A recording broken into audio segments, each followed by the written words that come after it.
దాకా కాంగ్రెస్ పార్టీ కాంగ్రెస్ ప్రభుత్వం ముందుకు ఏపీ రాష్ట్ర వార్షిక బడ్జెట్లో డిప్యూటీ సీఎం పవన్ కళ్యాణ్ శాఖలకు అత్యధిక ప్రాధాన్యత ఇచ్చారు. ఆయన నిర్వహిస్తున్న శాఖలకు బడ్జెట్లో నిధులు భారీగా కేటాయించారు. ఆర్థిక మంత్రి పయ్యావుల కేశవ్ బడ్జెట్ ప్రసంగంలో ఆర్థిక కష్టాలను ఎకరవ పడుతూనే రాష్ట్రాన్ని ప్రణాళికాబద్ధంగా ముందుకు వెళ్లేందుకు ప్రయత్నిస్తున్నారన్నారు. ఇక పవన్ కళ్యాణ్ పర్యవేక్షిస్తున్న పంచాయతీరాజ్ గ్రామీణాభివృద్ధికి భారీ కేటాయింపులు జరిపారు.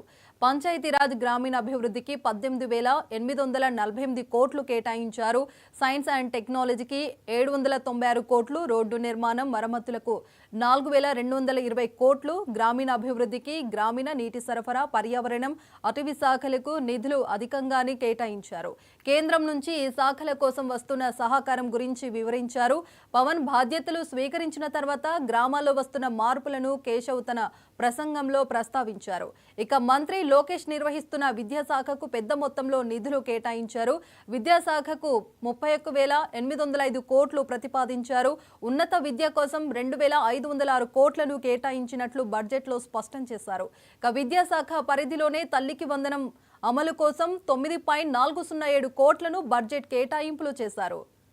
దీన్ దయాళ్ ఉపాధ్యాయ అన్న మాటల అధ్యక్ష, గ్రామీణ ప్రాంతాల అవసరాలను తీర్చాల్సిన గురుతర బాధ్యతను గత ప్రభుత్వం విస్మరించింది.